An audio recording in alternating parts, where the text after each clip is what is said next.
നമസ്കാരം. മറ്റുള്ളവരോട് അസൂയയില്ലാത്ത ആരെങ്കിലും ഈ ലോകത്തുണ്ടോ എന്ന് ചോദിച്ചു കഴിഞ്ഞാൽ എനിക്ക് ധൈര്യപൂർവ്വം എന്നെ കാണിച്ചു തരാൻ പറ്റും.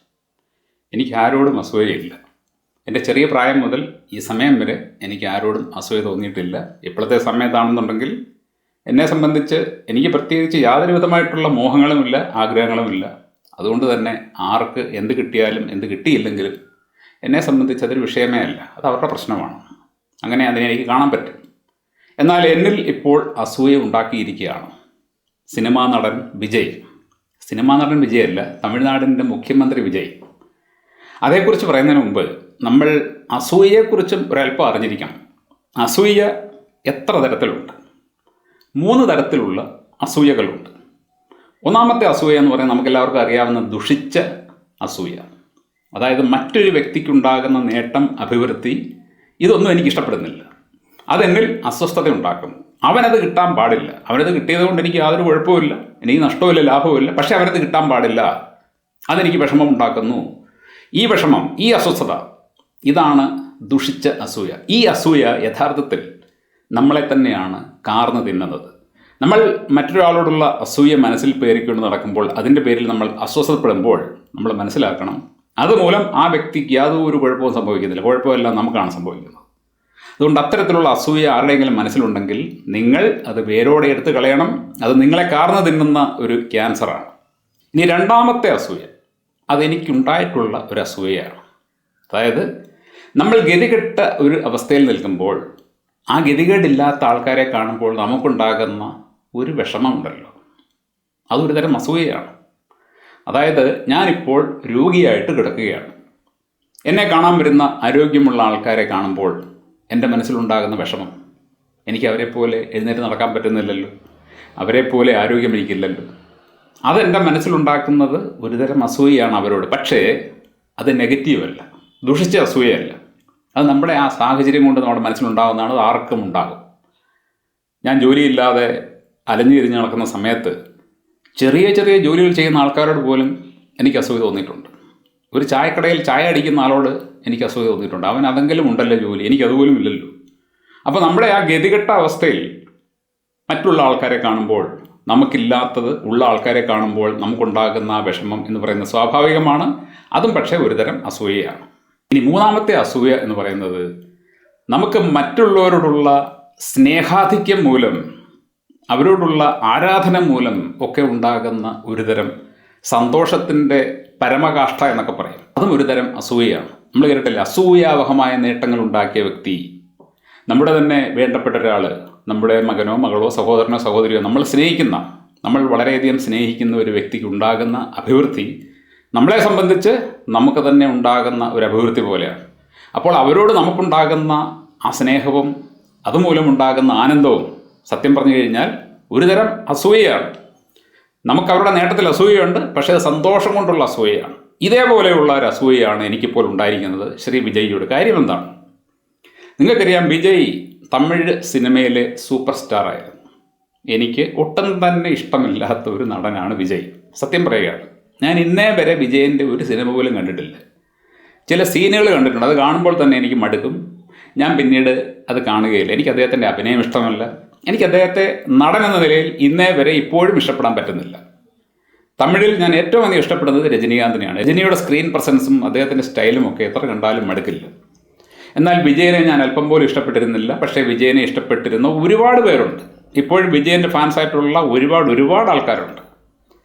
തമിഴ് സിനിമയിൽ വിജയ് അവിടുത്തെ 1-ാം നമ്പർ താരമായിട്ട് മാറി. തമിഴ് സിനിമയിൽ വിജയ്ക്ക് മുകളിൽ നമുക്ക് കോട്ട് ചെയ്യാനൊരു നടനുണ്ടെങ്കിൽ അത് രജനീകാന്ത് മാത്രമാണ്. എന്നാൽ രജനീകാന്തിനൊപ്പം വളർന്ന ഏക നടൻ വിജയാണെന്ന് നിസ്സംശയം പറയാം. ചെറുപ്പക്കാർ തീർച്ചയായിട്ടും കമലഹാസനും രജനീകാന്തും ഒരേപോലെ നമ്മൾ കാണുന്ന 2 നടന്മാരാണ്. പക്ഷേ യുവനടന്മാരിൽ രജനീകാന്തിനോടും വളർന്ന മറ്റൊരു നടനുമില്ല, വിജയ് മാത്രമേ ഉള്ളൂ. അങ്ങനെയുള്ള വിജയ് സിനിമയിൽ തൻ്റെ അപ്രമാദിത്വം തെളിയിച്ചു. അദ്ദേഹം അവിടുത്തെ മുടി ചൂടാമന്നനായിട്ട് മാറി. ഇന്ത്യ മുഴുവൻ ആരാധകനുള്ള ഒരു നടനായിട്ട് അദ്ദേഹം മാറി. അദ്ദേഹം സത്യം പറഞ്ഞു കഴിഞ്ഞാൽ അതിലൂടെ തന്നെ വളരെ വലിയൊരു നേട്ടം കൈവരിച്ചു കഴിഞ്ഞു. നിങ്ങൾക്കറിയാം, ഒരു സിനിമാ നടനാകുക, സിനിമാ നടിയാകുക എന്നൊക്കെയുള്ള ചില ആൾക്കാരുടെ വലിയ സ്വപ്നമാണ്. ഒരു ചെറിയ റോള് കിട്ടിയാൽ പോലും എനിക്ക് ഇന്ന സിനിമയിൽ റോള് കിട്ടി, ഞാൻ ഈ രംഗത്ത് വരുന്നുണ്ടെന്നൊക്കെ പറഞ്ഞ ആൾക്കാർ അഭിമാനത്തോടെ പറയാൻ നമ്മൾ കേൾക്കാറുണ്ട്. അപ്പോൾ ഒരു സിനിമാ നടനാകുന്നത് വളരെ വലിയൊരു നേട്ടമായിട്ട് നിൽക്കുന്നിടത്ത് ആ സിനിമയിലെ സൂപ്പർ സ്റ്റാറായിട്ട് മാറുക എന്ന് പറഞ്ഞു കഴിഞ്ഞാൽ വളരെ വലിയ നേട്ടമാണ്. അപ്പോൾ ആ സംസ്ഥാനത്തെ 1-ാം നമ്പർ നടനായിട്ട് അദ്ദേഹം മാറി എന്ന് പറയുമ്പോൾ എത്രയോ വലിയ നേട്ടമാണ് അദ്ദേഹം കൈവരിച്ചത്. ആ നേട്ടം കൈവരിച്ച് നിൽക്കുന്ന വിജയോട് എനിക്ക് ഒരിക്കലും അസൂയ തോന്നിയിട്ടില്ല. എന്നാൽ അദ്ദേഹം സിനിമാ ജീവിതം അവസാനിപ്പിച്ച് രാഷ്ട്രീയത്തിലേക്ക് പോവുകയാണെന്ന് പറഞ്ഞൊരു പാർട്ടി ഉണ്ടാക്കി. ആ പാർട്ടി അതിൻ്റെ കന്നി മത്സരത്തിന് വേണ്ടി ഇറങ്ങി. ആ കന്നി മത്സരത്തിൽ തന്നെ ആ പാർട്ടി അവിടുത്തെ ഏറ്റവും വലിയ ഒറ്റക്കക്ഷിയായിട്ട് മാറുക. ആ ഒറ്റക്കക്ഷിയായിട്ട് മാറിയ പാർട്ടിയുടെ തലപ്പത്തിരിക്കുന്ന വിജയ് സിനിമയിൽ നിന്നും നേരെ മുഖ്യമന്ത്രി കസേരയിലേക്ക് പോവുക. എങ്ങനെ അസൂയപ്പെടാതിരിക്കും? ആലോചിച്ച് നോക്ക്, എങ്ങനെ അസൂയപ്പെടാതിരിക്കും? അദ്ദേഹത്തിൻ്റെ ഒപ്പം അഭിനയിച്ചിരുന്ന വലിയവരും ചെറിയവരുമായിട്ടുള്ള എല്ലാ നടീനടന്മാരും ഇപ്പോൾ അദ്ദേഹത്തിൻ്റെ പ്രജകളായിട്ട് മാറിയിരിക്കുകയാണ്. അദ്ദേഹമാണ് അവരെ ഇനിയും ഭരിക്കുന്നത്. സിനിമയിൽ നിന്നും നായകസ്ഥാനത്ത് നിന്നും നേരിട്ട് മുഖ്യമന്ത്രി കസേരയിലേക്ക് പോയിട്ടുള്ള ഏതെങ്കിലും വ്യക്തി വേറെ ഉണ്ടോ എന്ന് എനിക്ക് അറിഞ്ഞുകൂടാ. അതിലൊക്കെ രസം, നമ്മുടെ നാട്ടിലൊരു തെരഞ്ഞെടുപ്പ് വരുമ്പോൾ രാഷ്ട്രീയ പാർട്ടികൾ സ്ഥാനാർത്ഥികളെ കണ്ടെത്താൻ വേണ്ടി എന്തുമാത്രം പാടുപെടുന്നുണ്ട്. ഏതെല്ലാം തരത്തിൽ അവർ പരിശോധന നടത്തി ആരുടെയെല്ലാം റെക്കമെൻഡേഷൻസ് ഒക്കെ നോക്കിയിട്ടാണ് അവരൊരു സ്ഥാനാർത്ഥി കണ്ടെത്തുന്നത്. ഇപ്പോൾ തന്നെ നമ്മുടെ നാട്ടിൽ മുഖ്യമന്ത്രി ആരാണ് എന്ന തീരുമാനം കോൺഗ്രസ് പാർട്ടി ഈ നിമിഷം വരെ എടുത്തിട്ടില്ല എന്നാണ് എൻ്റെ അറിവ്. അപ്പോൾ ഒരുപാട് ആലോചിച്ച് ഒരുപാട് ഡിസ്കസ് ചെയ്തൊക്കെയാണ് അവർ തീരുമാനമെടുക്കുന്നത്. എന്നാൽ വിജയ് 234 മണ്ഡലങ്ങളിലും സ്ഥാനാർത്ഥികളെ നിർത്തി. നിസ്സാരമായ പണിയാണ്. അദ്ദേഹത്തിൻ്റെ സ്ഥാനാർത്ഥികളുടെ കൂട്ടത്തിൽ ഓട്ടോറിക്ഷ ഡ്രൈവർ മുതൽ അങ്ങോട്ട് IFS ഉദ്യോഗസ്ഥർ വരെ ഉണ്ടെന്നാണ് പറയുന്നത്. അദ്ദേഹത്തിന് സ്ഥാനാർത്ഥികളെ കണ്ടെത്താൻ ഒരു പ്രയാസവും ഉണ്ടായില്ല, ഒരു സംശയവും ഉണ്ടായില്ല. അദ്ദേഹം സ്ഥാനാർത്ഥികളെ നിർത്തിയിട്ട് ജനങ്ങളോട് പറഞ്ഞു, ഈ മത്സരിക്കുന്നവർ മൊത്തം ഞാൻ തന്നെയാണ്. 234 മണ്ഡലങ്ങളിലും ഈ പാർട്ടിക്ക് വേണ്ടി TBKക്ക് വേണ്ടി മത്സരിക്കുന്നത് വിജയ് മാത്രമാണ്, വിജയ് തന്നെയാണ്. ജനങ്ങളത് കേട്ടു, അദ്ദേഹത്തിന് വോട്ട് ചെയ്തു. അദ്ദേഹത്തിൻ്റെ പാർട്ടി 1-ാം നമ്പർ പാർട്ടിയായിട്ട് മാറി. നമ്മൾ കാണുന്നത് എന്താണ്? നമ്മൾ കാണുന്നത് സിനിമാ ജീവിതം അവസാനിപ്പിച്ചു എന്ന് പറഞ്ഞ വിജയ് സിനിമയിലെ 1-ാം നമ്പർ സ്ഥാനത്ത് നിന്ന് നേരെ കാലെടുത്ത് വെക്കുന്നത് മുഖ്യമന്ത്രി കസേരയിലേക്കാണ്. അതായത് രാഷ്ട്രീയത്തിൽ 1-ാം നമ്പർ സ്ഥാനത്തേക്ക്, സിനിമയിലെ 1-ാം നമ്പർ സ്ഥാനത്ത് നിന്നും ഒറ്റയടിക്ക് അല്പം പോലും താമസം വരാതെ നമ്മളെല്ലാം കണക്ക് കൂട്ടിയത് വിജയ് ഇപ്പോൾ മത്സരിക്കും, ഒരു 10-20 സീറ്റ് കിട്ടിയെന്നിരിക്കും, ചിലപ്പോൾ 10 സീറ്റ് കിട്ടിയെന്നിരിക്കും, ചിലപ്പോൾ 5 കിട്ടത്തുള്ളൂ എന്നൊക്കെയാണ് കരുതിയത്. അങ്ങനെ 2-3 തവണ തിരഞ്ഞെടുപ്പിലൊക്കെ വന്ന് മെല്ലെ മെല്ലെ ഈ പാർട്ടി വളർന്ന് ഒരു കാലത്ത് വിജയ് മുഖ്യമന്ത്രി ആയേക്കും എന്ന് നമ്മൾ ചിന്തിച്ചിരുന്നു. പക്ഷേ സംഭവിച്ചത് നേരെ മറിച്ചാണ്. സിനിമയിൽ നിന്നും അദ്ദേഹത്തിന് ഇടവേള എടുക്കേണ്ടിയേ വന്നിട്ടില്ല. സിനിമയിൽ നിന്ന് നേരെ അദ്ദേഹം മുഖ്യമന്ത്രിയാവുകയാണ്. ഇനി ഒരു കാര്യം എൻ്റെ മനസ്സിൽ തോന്നുന്നത്, വിജയുടെ ഈ അത്ഭുതകരമായിട്ടുള്ള വളർച്ച ഇവിടെ അവസാനിക്കാൻ പോകുന്നില്ല.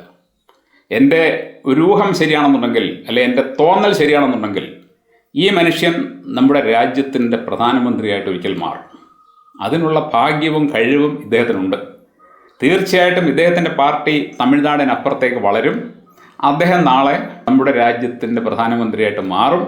അങ്ങോട്ടുള്ള യാത്രയാണ് സത്യം പറഞ്ഞാൽ ഇപ്പോൾ വിജയ് തുടങ്ങിയിരിക്കുന്നത്. എന്തായാലും എനിക്ക് അദ്ദേഹത്തിൻ്റെ നേട്ടത്തിൽ വളരെ വലിയ സന്തോഷമുണ്ട്. കാരണം ഒരു സമാനതയില്ലാത്ത നേട്ടമാണ്. ഒരാൾക്കും ഇന്ത്യയിൽ ഇതുവരെ ഇത്തരത്തിലുള്ളൊരു നേട്ടം ഉണ്ടാക്കിയെടുക്കാൻ പറ്റിയിട്ടില്ല. ശ്രീ രജനീകാന്തിന് ധൈര്യമുണ്ടായിരുന്നെങ്കിൽ വളരെ മുമ്പ് തന്നെ സാധിക്കുമായിരുന്നു. എനിക്ക് നല്ലൊരു ഓർമ്മയുണ്ട്, ഒരു തെരഞ്ഞെടുപ്പ് സമയത്ത് ജയലളിതയായിരുന്നു ആ സമയത്ത് മുഖ്യമന്ത്രി. ജയലളിതയുടെ ഭരണം വളരെയധികം മോശമായിട്ട് അഴിമതിയുടെ കൂത്തരങ്ങായിട്ട് അവിടുത്തെ സർക്കാർ മാറിയ സമയത്ത് രജനീകാന്ത് വന്ന് TV-യിലൂടെ ഒരു പ്രസംഗം നടത്തി. അദ്ദേഹം തമിഴ്നാട്ടിലെ ജനങ്ങളോട് പറഞ്ഞു, ഇത്തവണ നിങ്ങൾ ജയലളിതയുടെ പാർട്ടിയെ ജയിപ്പിച്ചാൽ ദൈവത്തിന് പോലും നിങ്ങളെ രക്ഷിക്കാൻ പറ്റില്ല. അത്രേ അദ്ദേഹം പറഞ്ഞുള്ളൂ. എൻ്റെ ഓർമ്മ ശരിയാണെന്നുണ്ടെങ്കിൽ അത്തവണ ADMKക്ക് ഒറ്റ സീറ്റ് പോലും കിട്ടിയില്ല എന്നാണ് എനിക്ക് തോന്നുന്നത്. അവർ അത്ര വലിയൊരു കനത്ത പരാജയത്തിലേക്ക് ഉണ്ട്, രജനീകാന്തിൻ്റെ ഒറ്റ പ്രസംഗം പോലും. ആ സമയത്തെങ്കിലും അദ്ദേഹം തിരിച്ചറിയണമായിരുന്നു അദ്ദേഹത്തെ എന്തുമാത്രം ജനങ്ങൾ ഇഷ്ടപ്പെടുന്നുണ്ടോ. പക്ഷേ രജനീകാന്ത് ധൈര്യം ഉണ്ടായിരുന്നില്ല, അതുകൊണ്ട് അദ്ദേഹം രാഷ്ട്രീയത്തിലേക്ക് ഇറങ്ങിയില്ല. എന്നാൽ വിജയ്ക്ക് ധൈര്യമുണ്ടായിരുന്നു, കൃത്യമായിട്ടുള്ള പ്ലാനിംഗ് ഉണ്ട്, അദ്ദേഹത്തിന് അറിയാം എന്ത് ചെയ്യണമെന്ന്. അദ്ദേഹത്തിൻ്റെ സ്വാധീനം കൃത്യമായിട്ട് ഉപയോഗപ്പെടുത്തി തമിഴ്നാട്ടിലെ ജനങ്ങളുടെ അദ്ദേഹത്തോടുള്ള താല്പര്യം നല്ല രീതിയിൽ അദ്ദേഹം മുതലെടുത്ത് അദ്ദേഹം അവിടുത്തെ മുഖ്യമന്ത്രിയായിട്ട് മാറി. ഇനി അദ്ദേഹം ആ കസേരയിൽ ഇരുന്നുകൊണ്ട് ചെയ്യാൻ പോകുന്ന, ജനങ്ങൾക്ക് വേണ്ടി ചെയ്യാൻ പോകുന്ന കാര്യങ്ങൾ എങ്ങനെയൊക്കെ ഇരിക്കുമോ അതനുസരിച്ചായിരിക്കും അദ്ദേഹത്തിൻ്റെ മുമ്പോട്ടുള്ള പോക്ക്. എൻ്റെ ഒരു അനുമാനം ശരിയാണെങ്കിൽ അദ്ദേഹം തീർച്ചയായിട്ടും ജനപ്രിയനായിട്ടുള്ള ഒരു മുഖ്യമന്ത്രിയായിട്ട് തന്നെ മാറും. ആ ജനപ്രിയത അദ്ദേഹത്തെ നാളെ പ്രധാനമന്ത്രിയുടെ കസേരയിലും എത്തിക്കും. Thank you.